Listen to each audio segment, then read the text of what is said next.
దేవుణ్ణి విసర్జించిన వారికి శ్రమలు విస్తరించును. దేవుణ్ణి విసర్జించిన వారికి శ్రమలు వస్తాయి.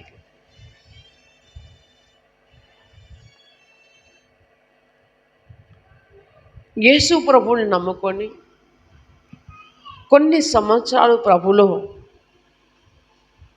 ఉండి తర్వాత లోక సంతోషము కొరకు, లోకానందము కొరకు, లోక సంబరాల కొరకు ప్రభువును వదిలిపెట్టిన వారికి, మరి ప్రభువుని నమ్ముకొని ప్రభువుని ఆనుకోకుండా దూరముగా కడలుగా తిరుగుతున్న వారికి కూడా శ్రమలు విస్తరించేటువంటి ఛాన్స్ ఉంది. దేవునికి స్తోత్రం. కనుక క్రీస్తు నందు ప్రియమైన వాళ్ళరా, ఈరోజు అంశం ఏంటిది? దేవుణ్ణి విసర్జించిన వారికి శ్రమలు విస్తరిస్తాయి. కాబట్టి క్రీస్తు నందు ప్రియమైన వాళ్ళరా, ఎవరినైతే నమ్ముకున్నామో ఆ పేరును బట్టి మనము జీవితాంతము ఆయనతో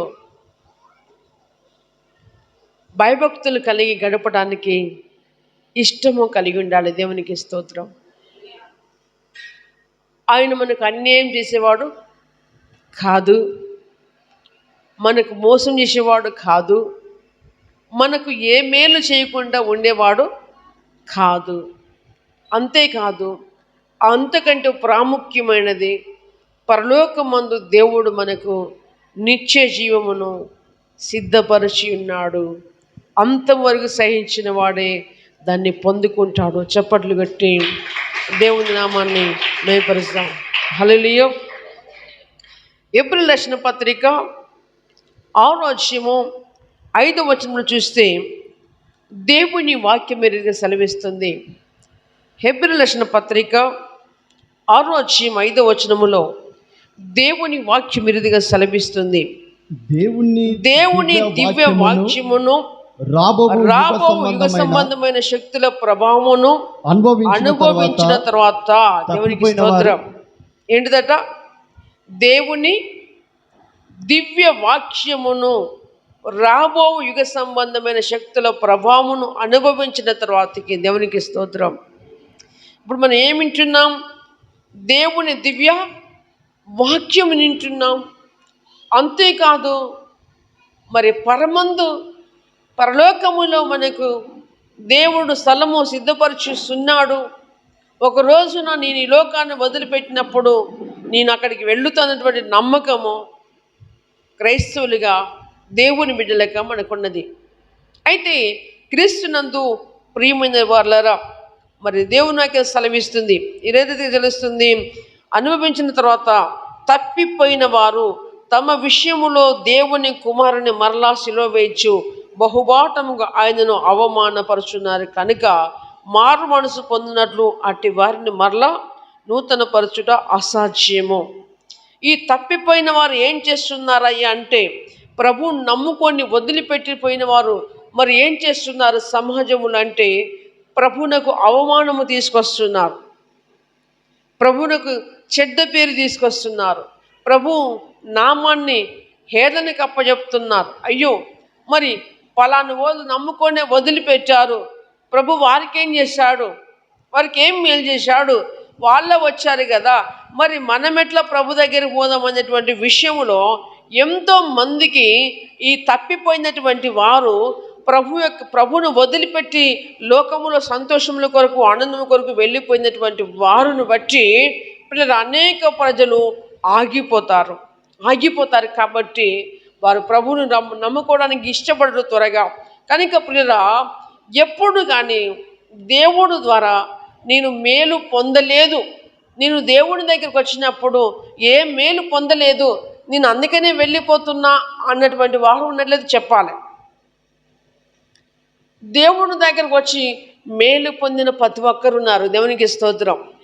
దేవుని దగ్గరికి వచ్చి వారి బాధలు, వారి కష్టాలు, వారి కన్నీళ్ళు, వాళ్ళ సమస్యలు తొలగిపోయిన వారు ఉన్నారు. అయితే ఎందుకు మరి ప్రభువును వదిలిపెట్టారంటే లోక భోగాలపై మనసుంచుకొని,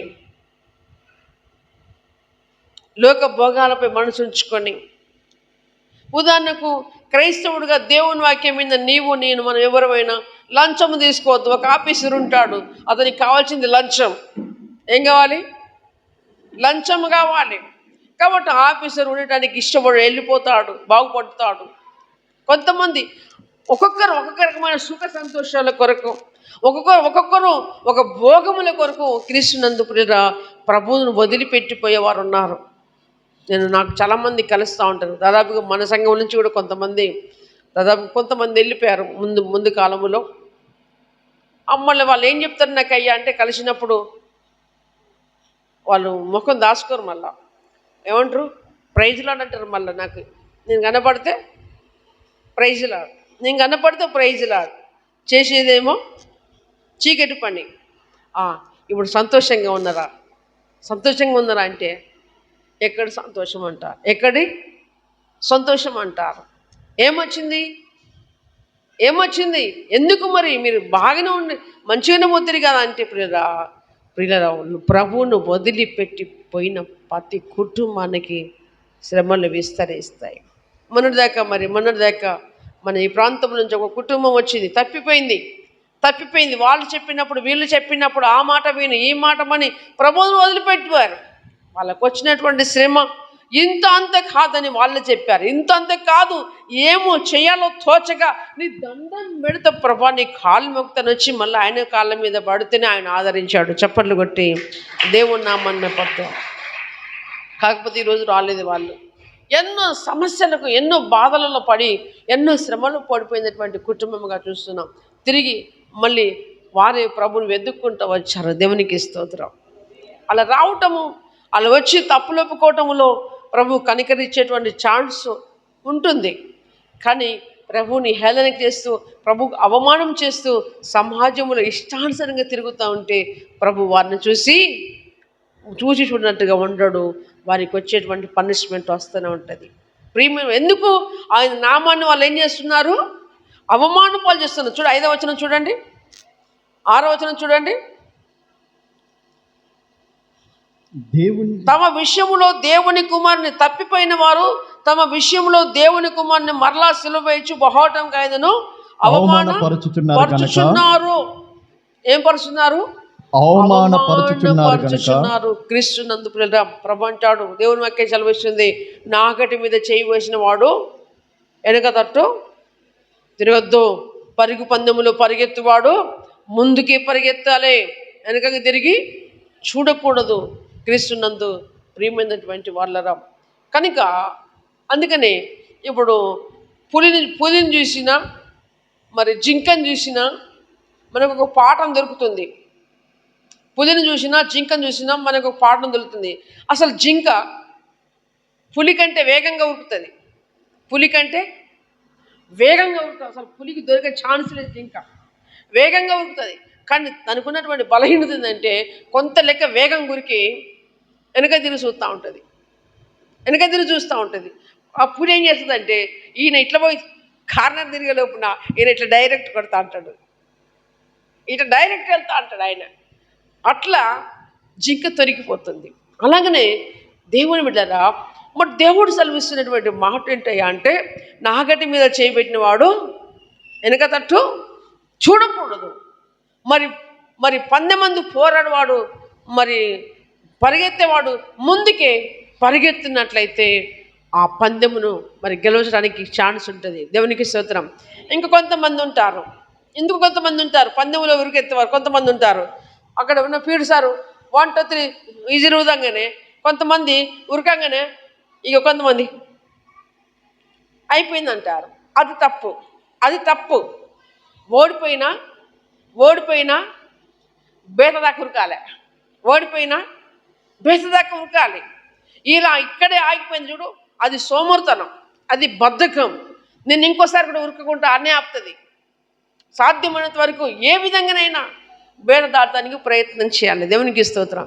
కాబట్టి క్రీస్తునందు ప్రియురా వీరేం చేస్తున్నారు? తప్పిపోయిన వారు ప్రభువుని మరి ఏళ్ళనికి వస్తున్నారు. ఇంకొక మాట చెప్పాలి, భక్తునికి కష్టాలు ఉన్నప్పుడు ప్రభు మీద బాగా ఆధారపడతాడు. భక్తునికి కష్టాలు ఉన్నప్పుడు, సమస్యలు ఉన్నప్పుడు దేవుని మీద బాగా ఆధారపడతాడు, బాగా ఆనుకొని నడుస్తాడు. తనకు కావాల్సింది దొరికినప్పుడు దూరంగా ఉంటాడు. తనకు కావాల్సింది దొరికినప్పుడు ప్రభుకి దూరంగా వెళ్ళిపోతూ ఉంటాడు. దూరంగా వెళ్ళిపోతూ ఉంటాడు. అదే అతని జీవితంలో పతనానికి కారణమవుతుంది. క్రీస్తునందు ప్రియమైన వాళ్ళరా, నీకు అవసరం ఉన్నప్పుడు ప్రభు ముఖాల మీద పడి ప్రభు కాళ్ళు పట్టుకొని నీ దండం పెడుతా, నీ కాళ్ళు మొక్కుతా, నా స్థితిని చూడు, నా పరిస్థితిని చూడు, నాకు న్యాయం చేయము, నాకు మేలు చేయము, నన్ను ఆశీర్వదించుము, నన్ను దీవించుము, నా శాపమును కొట్టివేయమని అంటాం. దేవుడు కరుణించి కొట్టివేస్తే, నీకు కావాల్సింది ఇస్తే, ప్రియమైన వాళ్ళరా ఏం చేస్తున్నాం? క్రమేణా మనకు దొరికింది చూసుకొని నాకు అయిపోయింది ఇక, నాకు కావాల్సింది దొరికింది ఇక, ప్రభుతో నాకేం సంబంధం, ప్రభుతో నాకేమి పని, ప్రభు పనుల మీద నాకేమి మరి అవసరం అన్నట్టుగా పిల్లరా, ప్రతి భక్తుడు ఈ తత్వం ఎప్పుడైతే వస్తుందో పడిపోయటానికి ఛాన్స్ ఉంటుంది, సాతానుకు చోటు దొరుకుతుంది. క్రీస్తునందు ప్రియరా, దేవుని బిడ్డలు ఎలాంటి మంటతో ఉంటావో అలాంటి మంటతో కొనసాగించాలి. దేవునికి స్తోత్రం. అంతేకాదు చూడండి, మొదటి సమూయేలు గ్రంథంలో చూస్తే 12వ అధ్యాయములో 21వ వచనంలో దేవుని వాక్యం సెలవిస్తుంది. మొదటి సమూయేలు గ్రంథము 12వ అధ్యాయము 21వ వచనములో దేవుని వాక్యం విరుదుగా సెలవిస్తుంది. ఆయనను విసర్జించకుడి, ఆయనను విసర్జించువారు ప్రయోజనము మాలినవై, ఆయనను విసర్జించిన వారు ప్రయోజనము మానిన వారై రక్షింపలేని. కరెక్ట్ కదా? ఆయనను విసర్జించకుడి, ఆయనను విసర్జించువారు ప్రయోజనము మాలినవై రక్షింపలేని మాయా స్వరూపములను అనుసరించుదురు. నిజముగా అవి మాయయే. ప్రభువునికి ఎందుకు దూరం అవుతుందంటే, బయటున్న మాయను చూసి, మాయ లేడును చూసి, మాయమైన లోకాన్ని చూసి పిల్లరా ప్రభుని ఏం చేస్తున్నారట? ప్రభుని విసర్జిస్తున్నారు. విసర్జించినప్పుడు పిల్లలు సుఖపడుతున్నారంటే నెవర్, సుఖపడరు. అంతేకాదు, ప్రభుని నమ్ముకున్న వాళ్ళు కడలు ఉంటోళ్ళు కడలు తిరుగుతూ ఉంటారు. నేను 75 సంవత్సరాల కింద ప్రభుని నమ్ముకున్నా. నేను నమ్ముకున్నప్పుడు ఈ ఊళ్ళో ఎవరూ లేరు. మన చెప్పే పుణ్యవాదులలో నీతిమంతుడు తన నీతిని ఆధారం చేసుకున్నప్పుడు, తన పాపం చేసినట్లయితే తన నీతి చేసినటువంటి దేంట్లో ఏది కూడా ఒకటి గుర్తురాదు పిల్లరా. నువ్వు 70 సంవత్సరాలు కావచ్చు, 60 సంవత్సరాలు కావచ్చు, రేపు వచ్చినోడు రక్షింపబడతాడు, నువ్వు నిత్య నరకంలోకి వెళ్ళిపోతావు. నిత్య నరకంలోకి వెళ్ళిపోయే ఛాన్స్ ఉంది. ప్రభు చెప్పాడు, నేను కాదు. మొదటి వారు అనేకులు కడుపటి వారు అవుతారు, కడుపటి వారు అనేకులు మొదటి వారు అవుతారు. ఆయన చెప్పాడు, నేను కాదు. ఎందుకు? నీవు ప్రభులో ఉండి బోరు కట్టి ప్రభు అంటే నీకు అర్థం కాక, నేను ఇన్ని సంవత్సరాలు సీనియర్ వచ్చిన గర్వంతో ప్రభుకు దూరముగా ఉంటే, కొత్తగా వచ్చిన మాంచినైతే నీ కాలు మొక్త దండం పెట్టుకుంటాడు. దేవునికి స్తోత్రం. అప్పుడే అతని జీవితంలో ఒక అద్భుతం జరుగుతుంది. ఏమంటుంది దేవుని వాక్యం ఇక్కడ? ఆయనను విసర్జించువారు ప్రయోజనం మాలినవై రక్షింపలేని మాయా స్వరూపములను అనుసరించు నిజముగా అవి మాయా స్వరూపము పిల్లరా. కందులకు రమ్యంగా కనపడచ్చు, ఏదైనా తోటలు అవ్వమ్మకు ఆ పనులు రమ్యంగా కనపడ్డాయి, అవి దేవుని వరకు రమ్యంగా కనపడ్డాయి. మాయ సాతానుడు ఏం చేశాడు? మాయ చేశాడు, ఉషిగొల్పాడు. ఆ మాయలో పడిపోయి దేవుని సాహసాన్ని కోల్పోయిన వారుగా చూస్తున్నాం. ఏదోను తోటలోంచి గెంటివేయబడే వారంగా చూస్తున్నాం. కీర్తన 16లో 16వ అధ్యాయం 4వ వచనములో దేవుని వాక్యం విరుదుగా సెలవిస్తుంది. కీర్తన 16:4 దేవుని వాక్యం ఎరుగుగా సెలవిస్తుంది. కీర్తన యెహోవాను 14లో యెహోవాను విడిచి వేరొకరిని యెహోవాను విడిచి వేరొకరిని అనుసరించి వారికి శ్రమలు విస్తరించును. వారు అర్పించు రక్త పానీయము నేను అర్పించును. వారి పేర్లు నా పెదవులను ఎత్తను. క్రీస్తునందు ఒక మాట చెప్పను, మన భారతదేశంలో ఒక మంచి సాంప్రదాయం ఉంది. ఏ సంప్రదాయం? ఒకసారి పెళ్లి చేసుకుంటే జీవితాంతము ఆ భార్య భర్తలు ఇరువురు కలిసి ఉండడానికి ఇష్టపడుతూ ఉంటారు. దేవునికి స్తోత్రం. సంథింగ్ ఎక్కడో కొన్ని కుటుంబాలు సంథింగ్ కొన్ని అనారోగ్యాలు బట్టి, సమస్యలను బట్టి కొన్ని విడిపోతూ ఉంటాయి. కానీ ఏదొచ్చినా, ఏ కష్టం వచ్చినా, ఏ సమస్య వచ్చినా, ఏ బాధ వచ్చినా కొన్ని కుటుంబాలు తట్టుకొని ఉంటాయి. దేవునికి స్తోత్రం. తట్టుకొని ఉంటాయి. క్రీస్తు ఇదొక విచిత్రం నేను గమనిస్తూ ఉంటా. తాగుబోతులు ఎంత కొట్టినా వాళ్ళ పిల్లలు అట్నే ఉంటారు, పట్టుకొనే పోతారు. ఎస్ఆర్నో తాగుబోతులు ఎంత కొట్టినా అన్నే ఉంటారు. వై? ఎందుకు? తన సంవత్సరాన్ని నిలబెట్టుకోవడానికి, తన కాపురాన్ని కట్టుకోవడానికి, తన పిల్లలను చూసి అయ్యో నేను పోతే నా పిల్లలు అనాథలు అయిపోతారని ఆ బిడ్డ మాంసం గొడ్డును కొట్టినా కమిలిపోయినా తన భర్తను పట్టుకొని బతుకుతూ ఉంటారు. కొంతమందిని చూసినప్పుడు తాగకుండా ఉన్న వాళ్ళని మాత్రం ఆడోళ్ళు కబడ్డీ ఆడించుకుంటారు. వంగు లే అని ఆట ఆడించుకుంటూ కూడా ఉంటారు. ఎవరిని? కొంచెం తాగదని పట్టుకొని కొంచెం మంచిగా ఉందాం అనుకున్నాను. ఏం చేస్తారు వాళ్ళు? వంగు బోల్డుదో బొచ్చలదో అని చెప్తారు. అదే తాగిపోతానికి చెప్తారా? ఏం చెప్పరు, ఏది చెప్పరు. కానీ ఒక్కసారి నాకు అనిపిస్తుందా, ఆ తాగుబోతులతోటి వాళ్ళ భార్యలు ఎలా ఉంటారో ఏమో కానీ కంపు వాసన నేనైతే ఒకసారి భరించలేను. పక్కకు పోతాంటే నేను భరించలేను. కృష్ణునందు దేవుని వాక్యం చెప్తుంది, యెహోవాను విడిచి వేరొకరిని అనుసరించి వారికి శ్రమలు విస్తరించును. ఎందుకంటే పెళ్లి బంధములు ఏమంటారంటే మొదగాళ్ళు చేసుకున్నవాడే కరెక్ట్ ఉండాలంటుంటారు కదా. రెండోది ఎట్లా ఉంటుందో తెలియదు. కాబట్టి మొదటి వ్యక్తితోటే కష్టమైన సుఖమైన అనుభవం కలిగినటువంటి వారు తన కుటుంబాన్ని ముందుకు నడిపించుకుపోతారు. దేవునికి స్తోత్రం. కష్టాలు అనేది, సమస్యలు అనేది, శ్రమలు అనేది జీవితాంతము ఉండవు. ఒక ట్రైన్ బయలుదేరినప్పుడు కొద్ది మందితో బయలుదేరొచ్చు, మధ్యలోకి రాగానే ఫుల్గా ఎక్కొచ్చు, మళ్ళీ కొంత దీపంగానే ఏమైపోతాయి, ఖాళీ అయిపోతాయి, చివరికి పోయేపరికి అల్కకపోతుంది. అంటే పిల్లరా, మనుషుని జీవితాల్లో కష్టాలు, సమస్యలు, బాధలు అంటే మనుషుడైనా, కుటుంబమైనా, దాంపత్య జీవితమైనా సంథింగ్ అదేదైనా కష్ట సుఖాలు అనేటివి సంథింగ్ దిగిపోతూ ఉంటాయి, ఎక్కుతూనే ఉంటాయి, దిగిపోతూ ఉంటాయి, ఎక్కుతూ ఉంటాయి. అది కాలం మార్పిడి, కాలములో వస్తున్నటువంటి ప్రతి సమస్య. పిల్లరా, దేవునికి సెలవిస్తుంది, యెహోవాను విడిచి వేరొకరిని ఆశ్రయించే వారికి ఏమొస్తాయట? వేరొకరిని ఆశ్రయించే వారికి ఏమొస్తాయట? శ్రమలు వస్తాయి. కాబట్టి క్రీస్తునందు పిల్లరా, మరి భారతదేశ సాంప్రదాయం ఒక కుటుంబం భార్య భర్తలు ఎంతో అన్యోన్యంగా జీవితాంతం కలిసి ఉండడానికి ఇష్టపడతారు. దేవునికి స్తోత్రం. కానీ ఏదేమైనా భార్యను భర్త అర్థం చేసుకోవాలి, భర్తను భార్య అర్థం చేసుకుంటేనే కుటుంబం. సరే సంథింగ్ ఏదో చిన్న సమస్యలు వస్తూ ఉంటాయి, అవి కామన్గా తీసుకోవాలి, ఇద్దరు కలిసిపోవాలి. దేవునికి స్తోత్రం. ఒక్కొక్కసారి కొన్ని కుటుంబాల్లో 3 రోజులు మాట్లాడుకోరు. దేనికి చెప్తారు పని? ఇగో నేను పోతారా, ఇగో అది గోడకు చెప్పిపోతారు. ఏ గోడకు చెప్పిపోతారు. ఇక అప్పుడు ఏం చేయాలి? తోక పట్టుకొని పోవాలి వాళ్ళ. ఒక ఆయన ఏం చేసిందటంటే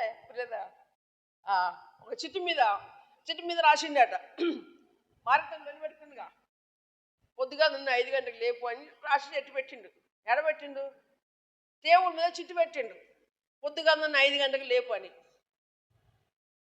పెట్టింది, రాసి పెట్టి పన్నాడు. 5 గంటలకు లేచింది ఈమె.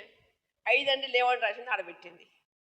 5 అయింది లేవండి అని చిట్టు రాసి పెట్టింది. ఆమె కూడా అదే రాసింది. అర్థమైందా? అర్థమైందా? ఈయనేమో చెప్పాడు 5 గంటలకు లేపని చెప్పాడు, చిట్టు మీద రాసింది. చెప్పలే భార్యకు కదా, భార్యకు చెప్పలేదు. భార్య ఏం చేసింది, భర్తకు చెప్పలేదు. 5 అయింది లేవండి అని చెప్పలేదు. ఈ చిట్టు మీద 5 అయింది లేవండి అని రాసింది. ఆయన చూసి లేతారికి 7 అయింది. చూసి లేతారికే 7 అయింది. అరే ఇంత డ్యూటీ సమయం అయింది, ఇట్లా 7 అయింది టైం చూస్తా ఆడ అట్లనే ఉన్నది. ఈమె ఏం చేసింది, 5 అయింది లేవండి చిట్టు మీద రాసింది. పిల్లరా, కొన్ని సందర్భములో ఒక్కోసారి 2-3 రోజులు కూడా ముఖాలు మార్చుకొని ఇట్లుంటుంటారు. ఏది విధంగా రాజు పడతారు. దేవునికి స్తోత్రం. అది బంధం, దేవుడు ఏర్పరిచినటువంటి బంధం. ఎవరో ఒకరు సిలిండర్ అయిపోవాలి, ఎవరో ఒకరు కూల్ అయ్యాలి, ఒకరు నార్మల్గా వెళ్ళిపోవాలి. దేవునికి స్తోత్రం. అయితే పిల్లలు ఇదంతా ఎందుకు వస్తుంది అంటే, వేరొకరిని యెహోవాను విడిచి వేరొకరిని ఆశ్రయించే వారికి ఏమొస్తాయట, శ్రమలు విస్తరించాయని దేవుని వాక్యం సెలవిస్తుంది. అంతేకాదు కృష్ణ ప్రియురా, హెబ్రీయులకు రాసిన పత్రిక 3:12 చూస్తే దేవుని వాక్యం మెరుగుగా సెలవిస్తుంది. హెబ్రీయులకు రాసిన పత్రిక 3:12 దేవుని వాక్యం మెరుగుగా సెలవిస్తుంది. సహోదరులారా జీవము గల దేవుని విడిచిపోవునట్టి విశ్వాసము లేని దుష్ట హృదయం మీలో ఎవని అందైనా ఒకవేళ ఉండునేమో అని జాగ్రత్తగా చూసుకునండి. ఈరోజు కూర్చున్నటువంటి దేవుని సాహసంలో కూర్చున్నటువంటి దేవుని బిడ్డ, నువ్వెవరైనా సరే ఏముండాలి, నీ హృదయం ఏముంది? ఒకవేళ సహోదరులరా, జీవం గల దేవుణ్ణి విడిచిపోయినట్టు విశ్వాసము లేని దుష్ట హృదయం ఒకవేళ మనలో ఉన్నట్లయితే పిల్లరా, వెనుకకి తగ్గాలి. దేవునికి స్తోత్రం. ఈ ప్రభు నమ్ముకున్న కన్నా నాకేమి లాభము, ఏమి మేలు అంటే పిల్లల, సమాజంలో ఉన్న భక్తులు కానీ, ప్రార్థనలో ఉన్న భక్తులు కానీ చూసేది ఏం తెలుసు చెప్పనా? 100% చూసేది తెలుసుకున్నా, ఈ లోక ఆశీర్వాదం మాత్రమే చూస్తారు. ఈ లోక ఆశీర్వాదమే చూస్తారు. కానీ లోకము చూసినట్టుగా ఈ లోక ఆశీర్వాదము క్రైస్తవుడు చూడకూడదు. ఏ ఆశీర్వాదం చూడాలి? పరలోక ఆశీర్వాదాన్ని వెతకాలి. దేవునికి స్తోత్రం. పరలోక ఆశీర్వాదాన్ని వెతకాలి. అయ్యా, నీ రాజ్యములో నాకు చోటు కల్పించండి, నీ రాజ్యములో నాకు చోటు ఇవ్వండి, నా కొరకు నువ్వు స్థలము సిద్ధపరచడం వెళ్తానన్నావు ప్రభా, మళ్ళా వచ్చి నన్ను తీసుకుపోతానన్నావు. అయ్యా, ఈ దీనుని, ఈ పాపిని, అయ్యా ఈ మూర్ఖునికి నీ రాజ్యంలో ఒక చోటు కల్పించమన్నాడు. ఒక దొంగ సిలువ వేయబడ్డప్పుడు 2 దొంగలను ప్రభు పక్కన సిలువకేశారు. గమనించాలి, బీ కేర్ఫుల్.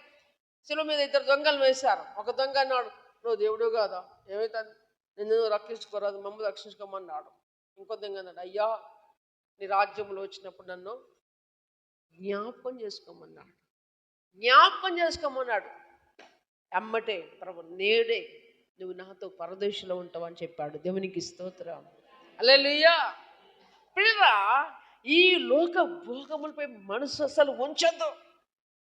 పరలోక భోగంపై మనం లక్ష్యం ఉంచినట్లయితే ఈ లోక సంబంధమైనవి ఆటోమేటిక్గా దొరుకుతూ ఉంటాయి. దేవునికి స్తోత్రం. ఆటోమేటిక్గా అవి దానంతట అవి బయలుదేరి వస్తూనే ఉంటాయి. కాకపోతే కాస్త వెనుక ముందు కావచ్చు, ప్రతి దానికి సమయం ఉందన్నాడు. తగిన సమయం కొరకు నువ్వు వేచి ఉండి అన్నాడు ప్రభు. తగిన సమయం ముందు నేను నెచ్చిస్తానని చెప్పినటువంటి దేవుడు. పిల్లరా, ఏమంటున్నారు దేవుని వాక్యం అంటే, పిల్లరా, సహోదరులరా, జీవంగల దేవుని విడిచిపోవునట్టి విశ్వాసము లేని దుష్ట హృదయం మీలో ఎవరి ఎందైనా ఒకవేళ ఉండునేమో అని జాగ్రత్తగా చూసుకునండి. దేవునికి స్తోత్రం. హల్లెలూయా. ఏదేమైనా ప్రభును మనం వదిలిపెట్టకూడదు, రక్షకుడిని మనం వదిలిపెట్టకూడదు, రక్షకుడిని మనము వెంబడించే వారంగా ఉండాలి. కీర్తన గ్రంథము 44వ అధ్యాయములో మరి 20-21 చూస్తే దేవుని వాక్యం విరిగా సెలవిస్తుంది. కీర్తన గ్రంథము 44వ అధ్యాయములో ప్రియులరా 20-21 దేవుని వాక్యం విరిగా సెలవిస్తుంది. మా దేవుని నామమును మేము మరిచి ఉన్న ఎడల, మా దేవుని నామమును మేము మరిచిన ఎడల, అన్య దేవతల మా చేతులు చాపి ఉన్న ఎడల, హృదయ రహస్యము ఎరిగిన దేవుడు ఆ సంగతిని పరిశోధించక మానునా. ఏమంటున్నాడు? మా దేవుని నామము మేము మరిచి ఉన్న ఎడల, అన్య దేవతల తట్టు మా చేతులు చాపి ఉన్న ఎడల, హృదయ రహస్యములు ఎరిగిన దేవుడు ఆ సంగతి పరిశోధింపక మానునా? చూడండి, ఇద్దరు వ్యక్తులు లొల్లి పెట్టుకుంటారండి పెద్ద మనుషుల సమక్షంలో. నువ్వు ఆయన ఏం తిట్టొద్దు, నువ్వేమో ఈయననేం తిట్టొద్దు అని చెప్తారు పెద్ద మనుషులు. సరేనా కదా? ఇంకెక్కడో పోయి తిడతా అంటే ఇన్నోడు ఊకుంటాడా? మళ్ళా ఊకుంటాడా? పెద్ద మనిషి ఫోన్ చేసి, ఇగో నువ్వు తిట్టొద్దని చెప్పినావు కదా, ఇగో వీళ్ళు పడినంత దగ్గర తిడతాను నన్ను అని చెప్తాడు.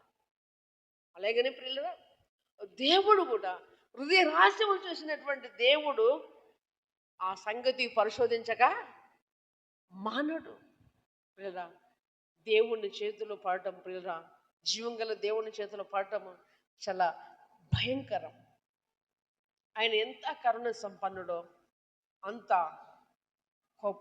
కోపోద్రేకుడు కూడా ప్రియమైనటువంటి వాళ్ళరా. ఆయన కోపం ముందు మనము నిలువబడాలి. ఏదున్నా ఆయన దయ మీదనే మనము బతుకుతూ ఉండాలి. ఆయన దయలో మనము ముందుకు సాగుతూ ఉండాలి. ఆయన పలుమార్లు కోపము రేపే వారముగా మనం మారకూడదు. ఆయన అంటాడు కీర్తన గ్రంథంలో ఒక చోట, నేను పలుమార్లు నా కోపమును అణుచుకొని అణుచుకొని అణుచుకొని అణుచుకొని ఉంటాను అంటున్నాడు. కొంతమంది మరి భార్యల మీద కూడా కొంతమంది పురుషులు ఏం చేస్తారు? కోపం అణుచుకొని కోపం వస్తుంది కానీ అణుచుకుంటారు. మరి స్త్రీలకు కోపం వస్తే ఎక్కడ చూపెడతారు బలం? స్త్రీలకు కోపం వస్తే ఎక్కడ చూపెడతారు బలం? కిచెన్ రూమ్లో చూపెడతారు. ఎక్కడ చూపెడతారు? కిచెన్ రూమ్లో చూపెడతారు. ఆ స్టీల్ బొచ్చులన్నీ ఈ బట్టలు ఇదేంటి ఈ సిక్కటిగా అనేసి ఆ పళ్ళము ఈ చెమ్ము ఆ చెమ్ము అనుకుంటారు. తీర కోపం వచ్చినప్పుడు అన్ని చెంపల మీద బాతారు. ఏవైతే సొట్లు పోతాయి. క్రీస్తునందు ప్రియమైన వాళ్ళ దేవుడు అంటున్నాడు, ఏమంటున్నాడు? మా దేవుని నామమును మరచినలా, అన్ని దేవతలతో మా చేతులు చాచిన ఎడల, హృదయ రహస్యములు ఎరిగిన దేవుడు ఆ సంగతి పరిశోధింపక మానునా? ఎవరిని వదిలిపెట్టాడు? నన్ను మనందరినీ ఎవరిని వదిలిపెట్టాడు ఆయన? నేనేమో ఆయనకు ఎక్కువ కాదు, మీరేమో ఆయనకు తక్కువ కాదు. మనమందరం ఆయన దృష్టిలో ఒకటే. దేవునికి స్తోత్రం. కాకపోతే నాయకుడిగా నన్ను ఉంచాడు, సంఘముగా మిమ్మల్ని ఉంచాడు, అంతేకాని వైసరిగా చేయటము నా వంతు అయితే దిద్దుకోవటం కూడా నా వంతే. దేవునికి స్తోత్రం. మిమ్మల్ని దిద్దాలి, నన్ను దిద్దుకోవాలి, మిమ్మల్ని దిద్దాలి. నేను దిద్దుకోకుండా, నేను సరి చేసుకోకుండా ఒకవేళ మీకు చెప్తే ఆయన దృష్టిలో నేనేమవుతా? నేరస్తుని అవుతా. ఈయన చూడు, ఈయన ఈ పనులన్నీ చేసుకుంటా ఈయన ఇట్లా చేస్తున్నా చూడ, నేరస్తులైతా. ఇంకో చూసినట్లయితే రూతు 1:21, రూతు గ్రంథం 1:21 ఏమంటుంది? నేను సమృద్ధి గల దానినై వెళ్ళితేనే యెహోవా నన్ను రిక్తురాలిగా తిరిగి రాజేశను. మీరు నన్ను నయోమి అని పిలవద్దు. Page number 220. మీరు నన్ను నయోమి పిలవద్దు, ఎవరని పిలవాలి? మారా అని పిలువమని చెప్తుంది. యెహోవా నా మీద విరుద్ధంగా సాక్ష్యం పలికెను, సర్వశక్తి నా మీద విరుద్ధంగా సాక్ష్యం పలికెనని చెప్తుంది. నన్ను బాధపరచనని చెప్తుంది. అయితే అట్లా అనొద్దు, నన్ను నయంతో మారా అని పిలువమని చెప్తుంది. ఈ నయము ప్రియులరా, నయోమి ఎక్కడెక్కడ అంటే ప్రియులరా, న్యాయాధిపతులు వేడుతున్నటువంటి దేశములో ప్రియులరా, ఈ నయోమి ఉండవలసింది ఎక్కడ? యూదయ బెత్లెహేములో ఉండాలి. ఎక్కడ ఉండాలి నయోమి? బెత్లెహేములో ఉండాలి. బెత్లెహేం అనగా ప్రియులరా రొట్టెల గృహం, రొట్టెలు దొరికేటువంటి స్థలం. ఈ నయోమి ఏం చేసింది? తన భర్తను, తన 2 కొడుకులను, 2 కోడలను పట్టుకొని మోయాబు దేశంలోకి వచ్చింది. అంటే దేవుడు ఇష్టము లేని చోటుకు వచ్చింది. దేవుడు అంటే ఎవరైతే ఇష్టపడరో ఆ వ్యక్తుల దగ్గరకు ఆమె వచ్చింది. అయితే వచ్చిన తర్వాత ఆమె కోల్పోయింది ఏదయ్యా అంటే, మొదటిగా తన భర్తను కోల్పోయింది, రెండవదిగా తన కొడుకులను కోల్పోయింది, 2 కోడలు మాత్రం మిగిలింది ఆమె బట్టి.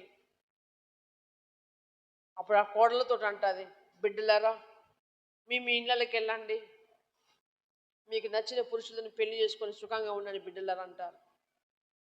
వారి కోడళ్ళ పేరు, ఒక ఆమె పేరు ఓర్ప, ఒక ఆమె పేరు రూతు. అయితే ఓర్ప అనేటువంటి స్త్రీ అత చెప్పిన ప్రకారం వెళ్ళిపోయింది. ఇష్టమైన వాడిని పెళ్లి చేసుకుంది, వెళ్ళిపోయింది. కానీ రూతు మాత్రం అన్నది, నీ దేవుడే నా దేవుడు, నీ జనమే నా జనము, నువ్వు ఎక్కడ తింటే నేను అక్కడ తింటా, నువ్వు ఎక్కడ పంటే నేను అక్కడే పంటా అని చెప్పింది. దేవునికి స్తోత్రం. ఆమె ఏం కోరుకోలేదు,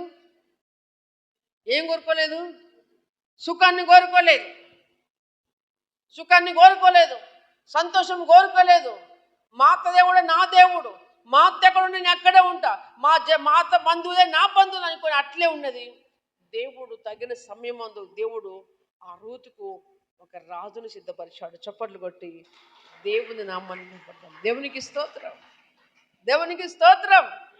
ఆ రాజును బోయజు కదా, ఆ రాజు చేసుకున్న తర్వాతకి ఎన్నిక లేని ఈమె బతుకులో నుంచి ఈ బతుకుల్లో నుంచి కూడా ప్రభు వంశాలు వచ్చింది. చప్పట్లు కొట్టి దేవుని నామాన్ని పడతాం. చూడండి ఇక్కడ చూడండి, ఎక్కడ అంటే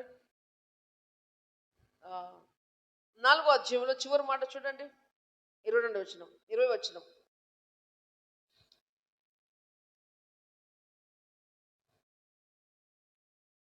బోయజు ఓబేదుని కందెను, ఓబేదు యెషయని కందెను, యెషయ దావీదుని కందెను. ఇప్పుడు ఎవరి కుమారుడు దావీదు? ప్రభు అంటాడు దావీదు కుమారుడు అంటాడు. ఈమె ఎన్నికలేనటువంటి రూతు జీవితంలో ఒక మాధుర్యం జరిగింది. అయితే నయమి తిరిగి తన సొంత దేశానికి వెళ్ళినప్పుడు అంటది, అందరు అంటారు, నయమి అంటే అమ్మంటది కదా, నన్ను నయమి అనొద్దు, మార్త అనండి. సారీ, మార్తేనా? ఒక్క నిమిషం, సారీ, నన్ను నయమి అనొద్దు, ఎవరనాలి?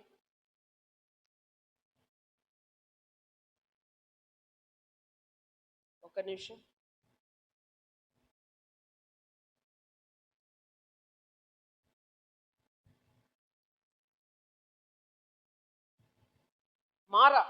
మార్త కాదు, మారా, కింద ఒత్తు తేడా. నన్ను నయమి అనొద్దు, మారా. ఎక్కడ చూడండి,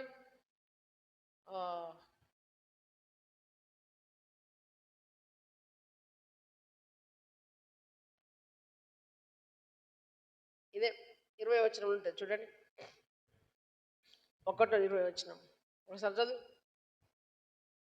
ఆమె సర్వశక్తుడైన నాకు చాలా దుఃఖము కలిగజేసింది. ఆమె అంటుంది, ఏమంటుంది? సర్వశక్తుడు నాకు చాలా దుఃఖం కలిగజేసింది కనుక నన్ను నయమి మారానుడి. ఏమంటుంది ఇప్పుడు చూడండి, నేను సమృద్ధి గల దానినై వెళ్ళితిని. ఎట్లెళ్ళిందండి? యూదా బెత్లెహేములో ఉన్నటువంటి ఈమె నయమి ఏమున్నదట, అమ్మకాడ ఏముందట? సర్వ సమృద్ధి కలిగి ఉన్నది. ఉండే చోట ఉండక ఇప్పుడు ప్రభువులో మేలు పొందిన వారు ప్రభువును వదిలిపెట్టిన రీతిలో ఈమె ఉండు చోట ఉండక ప్రభువు ఇష్టపడిన జనాంగం ముందుకు వెళ్ళింది.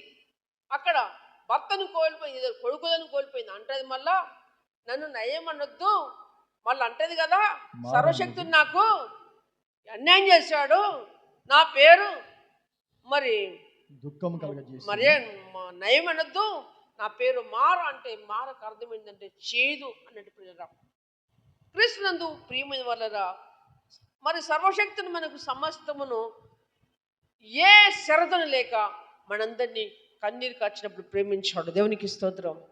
మన కన్నీరు తుడిచాడు, మన రోగమును ముచ్చాడు, మనను బాగు చేశాడు, మన శ్రమలను తొలగించాడు. శ్రమలను తొలగిన తర్వాతకి, బాగుపడ్డ తర్వాతకి, ఇప్పుడు చెప్పినట్టుగా ఒక భక్తుడు ఎప్పుడైతే లేనప్పుడు ప్రభు మీద ఆధారపడతాడో, ఉన్నప్పుడు దూరంగా వెళ్ళిపోతాడో ప్రియురా, అలాగనే ఈ మానవ జీవితంలో జరిగింది క్రీస్తునందు ప్రియుల. అంతేకాదు 2 పేతురు 2వ అధ్యాయము 20 వచనం చూస్తే దేవుని వాక్యం మనకు సెలవిస్తుంది. 2 పేతురు 2వ అధ్యాయము 20 వచనంలో దేవుని వాక్యం మనకు సెలవిస్తుంది. 2 పేతురు 2:20. వారు ప్రభువును రక్షకుడునైన యేసుక్రీస్తు విషయమైన వారు ప్రభువును రక్షకుడైన యేసుక్రీస్తు విషయమైన అనుభవ జ్ఞానము చేత ఈ లోక మాలిన్యమును తప్పించుకొనిన తర్వాత మరలా వాటిలో చిక్కబడి వాటి చేత జయింపబడిన ఎడల వారి కడపడి కడవరి స్థితి మొదటి స్థితి కంటే మరి చెడ్డదగును. కడపడి స్థితి మొదటి స్థితి కంటే చెడ్డదగదన్నాడు. ఇక్కడ కడపడి స్థితి ఏంటిది, మొదటి స్థితి ఏంటిది? మొదట సమస్యలతో, బాధలతో, బలహీనతలతో సర్వస్వం కోల్పోయి ప్రభువుని ఎరిగిన వారం. దేవుడు మన కన్నీరుని తూడ్చి ఆదరించి ఒక విధముగా మనకు మేలు చేసినటువంటి ఆ యొక్క మేలుని మనం మరిచినప్పుడు ఏమవుతుందట, వారు ప్రభువును రక్షకుడైన యేసుక్రీస్తు విషయమైన అనుభవ జ్ఞానము చేత ఈ లోక మాలిన్యమును తప్పించుకొందిన తర్వాత, ఈ లోక మాలిన్యం మనం ఏం చేయాలి? తప్పించుకోవాలి. ఈ లోక మాలిన్యము అంటకుండా మనము కడుక్కొందిన వారముగా ఉండాలి. దేవునికి స్తోత్రం. ఈ లోక మాలిన్యం మనం ఏం చేయాలి? తప్పించుకోవాలి. తప్పించుకోవటానికే దేవుడిని పిలిచాడు. ఆ ఉగ్రత దినమున దేవుడు తన రక్షణ సంబరం కింద నిన్ను దాయటానికి నిన్ను పిలిచాడు. కృష్ణునందు ప్రియమైన వారలారా, మరి ఈ మాలిన్యము మనం అంటకుండా కాపాడుకోవాలి. ఈ మాలిన్యమును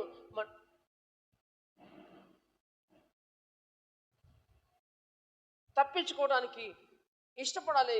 క్రీస్తునందు ప్రియమైనటువంటి వారలారా, మరి అయితే దేవుని వాక్యం సెలవిస్తుంది, అయితే ఏమంటుంది? తప్పించుకున్న తర్వాత మరలా వాటిలో చిక్కబడి వాటి చేత జయింపబడిన ఎడల వారి కడపడ్డ స్థితి మొదటి స్థితి కంటే మరి చెడ్డదగును.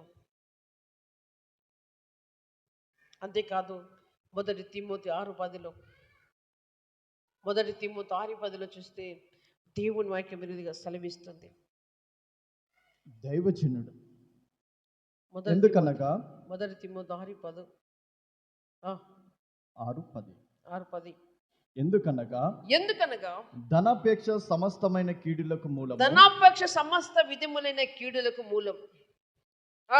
కొందరు దానిని ఆశించి విశ్వాసము నుండి తొలగిపోయి నానా బాధలతో తమ్ముడు తామే పొడుచుకొందిరి.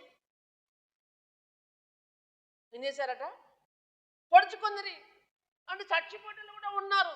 ప్రభువును వదిలిపెట్టినాక వచ్చిన కష్టాలను బట్టి, వచ్చిన బాధలను బట్టి, వచ్చిన సమస్యలను బట్టి ఎందుకు రైగా నా బతుకని కొన్ని కుటుంబాలు పతనమైపోతున్న వారు కూడా మన మధ్యలో ఉన్నారు. ప్రియమైన వాళ్ళరా, దేన్ని బట్టి? ధనాపేక్ష సమస్తమైన కీడులకు మూలం. ధనమే మనకు సమస్తము చేయదు.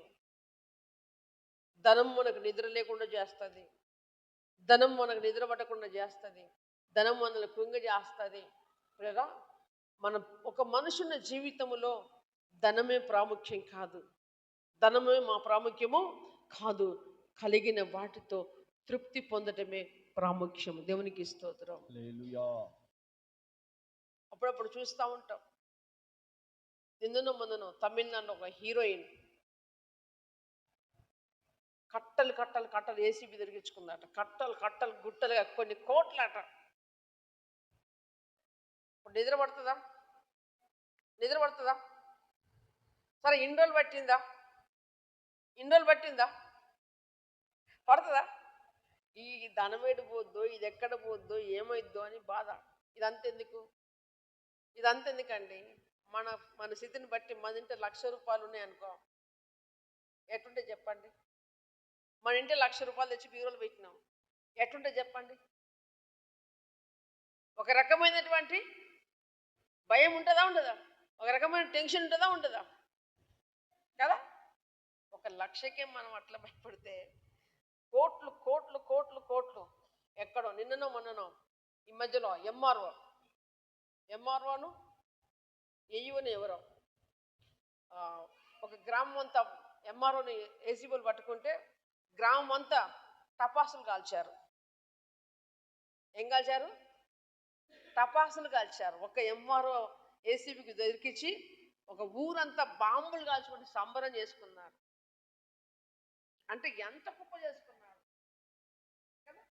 ప్రభు చెప్పాడు, మీకు వచ్చే జీతంతో బతకండి అన్నాడు కదా. ఈరోజు మన దేశంలో లంచము తాండం ఆడుతుంది కదా. అటెండర్ మొదలు పెట్టుకొని కలెక్టరేట్ దాకా ఉత్తగా అటెండర్ ఆడిపోయించిన షాయిక్ ఏంటిదట షాయి. అట్లా 20 మందిని క్యాచ్ చేసిండు అనుకో, మనం మనం మనం మనం మనకేటుంది తెలుసా, పాపం అనిపిస్తుంది. 20 రూపాయలు ఇస్తాం, 10 కూడా ఇవ్వం, 400 వస్తాయి రోజుకి. 400 నెలకు 12,000 తన కుటుంబంకు సరిపడా సరుకులు అన్నీ వెళ్ళిపోతాయి, కిరాయిలతో వెళ్ళిపోతాయి. పిల్లరా, ఎందుకు చెప్తున్నానంటే ధనాపేక్ష సమస్త విధమైన కీడులకు మూలము. కొందరు దాన్ని ఆశించి గమనించాలి. మనుషుడు సర్వసాధారణంగా లోకములో పడటానికి మెయిన్ కారణం డబ్బు. నెక్స్ట్ రెండోది అక్రమ సంబంధం. ఈ రెండు ప్రతి భక్తుని దగ్గర సాతాను ఎరవేస్తాడు. సాతాను ఏం చేస్తాడు? వెరవేస్తాడు. ఈ రెండింటి దగ్గర పిల్లరా మనం 100% యోషోబు లాంటి జీవితము కలిగి బతకాలి. దేవునికి స్తోత్రం. యోషోబు లాంటి భక్తి కలిగి బతకాలి. యోషోబు మీద కన్నేసింది ఎవరు? రాజు భార్య యోషోబు మీద కన్నేసిందండి, బలవంతం చేసింది. యోషోబు ఏం చేశాడు? తప్పించుకొని పారిపోయాడు. ఏశావు ఏం చేశాడండి? ఒకనాడి పూట కూడి కొరకు తన జ్యేష్ఠత్వం అమ్ముకొని మళ్ళీ పొందుకోవడానికి ఎన్ని ప్రయత్నాలు చేసినా దొరకలేదు. యోషేపు కొన్ని రోజులు ఆ సమస్యను బట్టి చెరసాలలో వేయించబడ్డాడు. రాణి, ఇదిగా చూసినవా, నువ్వు తీసుకొచ్చిన ఆయనని ఇంట్లో పెట్టినావు కదా, ఇదిగో నా మీదికి రాగది నీ పూల బీక్కుంటుందని చెప్పింది. రాజు కోపం వచ్చి చెరసాలలో వేసినాక కొన్ని దినములకు రాజు కళ వచ్చినప్పుడు రాజు కళ చెప్పే మొగోడు లేకుండా పోయాడు. దేవునికి స్తోత్రం. రాజు కళను చెప్పడానికి దాని దగ్గర ఉన్నటువంటి మంత్రగాళ్ళు వాళ్ళందరూ ఎవరు కూడా చెప్పలేకపోతున్నారు. అందులో ఉన్న పనివాడు అన్నాడు, అయ్యా మన కలగంటికి ఇలా చెప్పిండు నాకు, ఇగో జైల్లో ఉన్నాడు ఆయన, పిలువ. గడ్డంగికి ఇచ్చిండు ఆయనే. ఎవరండి? యోషేపుకు ఎవరిని చెప్పించిండు? రాజు పిలుచుకొచ్చిండు. గడ్డంగి కన్నని చెప్పాడు. మంచి పట్లే అని చెప్పాడు. ఎవరు? మన ప్రభు చెప్పాడు, నీ శత్రుల ఎదుట నీకు భోజనము సిద్ధపరుస్తా, నీతిని న్యాయాన్ని వదిలిపెట్టద్దు. దేవునికి స్తోత్రం. ఏం వదిలిపెట్టద్దు? నీతిని న్యాయాన్ని వదిలిపెట్టకుండా ఎంత కష్టమైనా భరించడానికి సిద్ధముగా ఉండు. తగిన సమయం ముందు నిన్ను నచ్చిస్తాడు. తీసుకొచ్చాడు. తన స్వప్న భావమును యోషేపు చెప్పాడు. రాజుకున్న ఉంగరం తీశాడు. యోషేపుతో చప్పట్లు కొట్టి దేవుని నామమున పెట్టాడు. హల్లెలూయా. ఆయన ఏం చేశాడు? ప్రభు యోషేపు దేన్ని బట్టి తప్పించుకున్నాడు? అయ్యో, నేను నా దేవునికి నేను అవమాన పాలు చేయను. ఈ పాపిష్టమైన ఈ పాడు పనికి నేను బతుకుతే నిజంగా స్వతంత్రం ఉంటుందా? స్వతంత్రం ఉంటుందండి? వేరే స్త్రీతో ఒక పురుషుడు జాయింట్ ధైర్యంతో వెళ్తాడా? టెన్షన్ పడుకుంటా భయపడుకుంటా దొంగతనంగా తప్పిదం చేయాలి, క్షణమైనటువంటి సుఖ సంతోషం కొరకు. కానీ యోషేపు ఏం చేశాడు? చెరసాలలో ఉండడానికి ఆయన ఇష్టపడ్డాడు. కానీ రాజు పిలిచాడు, గడ్డంకి ఇచ్చాడు, కట్టింగ్ చేయించాడు, నూతన వస్త్రాలు లేపించాడు, పట్టు వస్త్రాలు లేపించాడు, రింగు తొడిగాడు. నీవే ఐగుప్తు దేశానికి ప్రధాని అని చెప్పాడు. చప్పట్లు కొట్టి దేవుని నామమున వద్దాం. దేన్ని బట్టి? ఈ అమ్మగారిని నమ్ముకుంటే ఈ అమ్మగారు టెన్షన్ పెట్టి చచ్చిపోవు, ఈ అమ్మగారు టెన్షన్ తట్టుకుంటే చచ్చిపోవు. అని చూసినవా, ఐగుప్తు దేశానికే రాజయ్యాడు. దేవునికి స్తోత్రం. ఏం వదిలిపెట్టుకున్నాడు ఆయన? చిన్న సుఖం దొరికితే ఆ సుఖాన్ని ఏం చేసిండు? No no no no no no, నా దేవుడి నా ఎదురు నేను అన్యాయం చేయను, ఈ పాపం నేను ఎత్తుకొని అనుకున్నాడు. నిందలు పడ్డాడు, రాజు ముందర చెరసల వేయించబడ్డాడు. కానీ ఏమైంది? దేవునికి స్తోత్రం, ప్రధాని అయ్యాడు. దేవునికి స్తోత్రం. దేన్ని బట్టి బ్రదరా? ధనాపేక్ష సమస్త విధమైన కీడులకు మూలము. ఒకరు మనుషుడు ఎక్కడంటే ధనం దగ్గర పడిపోతాడు, తర్వాత స్త్రీ దగ్గర పడిపోతారు బ్రదరా, అక్రమ సంబంధాల దగ్గర పడిపోతారు. అప్పుడు విశ్వాసం నుండి అప్పుడు అట్లాంటికి ఏమైంది తెలుసా? ఇక్కడ వాక్యం మాట్లాడుతుంటే కూర్చుకుంటుంది, కాలుతుంది, కోసుకుంటుంది. అప్పుడు నన్ను గురించి మాట్లాడుతాను అయ్యగారు అనిపిస్తుంది. కానీ ఒక మాట చెప్తాను, హల్లెలూయా హల్లెలూయా.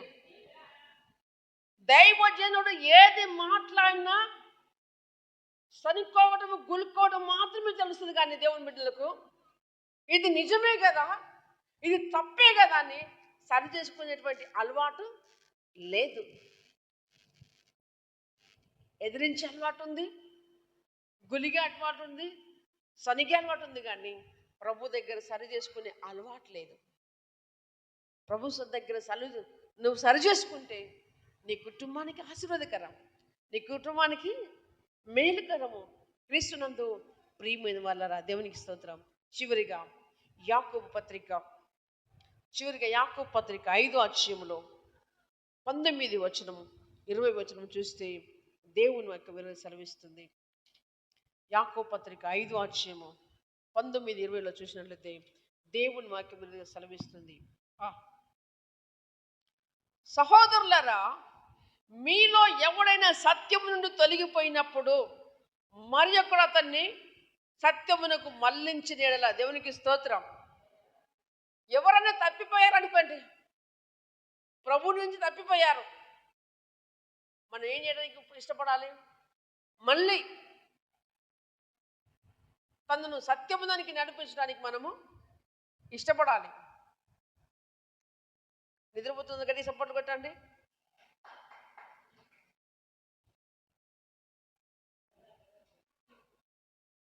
హల్లెలూయా హల్లెలూయా హల్లెలూయా. క్రీస్తునందు ప్రియులు ఏమంటుంది దేవునకం? సహోదరులారా, మీలో ఎవడైనా సత్యము నుండి తొలగిపోయినప్పుడు మరి ఒకడు అతన్ని సత్యమునకు మళ్ళించుటలా పాపిని వాని తప్పు మార్గము నుండి మళ్ళించువాడు మరణం నుండి యొక్క ఆత్మని రక్షించి అనేక పాపములు కప్పిపోయిందని తాను తెలుసుకున్న వలన. దేవునికి స్తోత్రం. హల్లెలూయా. తప్పిపోయిన వారికి మనం ఏం చేయాలి? తప్పిపోయిన వారి కొరకు మనం ఏం చేయాలి చెప్పాలా? ప్రార్థన చేయాలి. మన కాడ ఉన్నది కదా ఒక్కటే.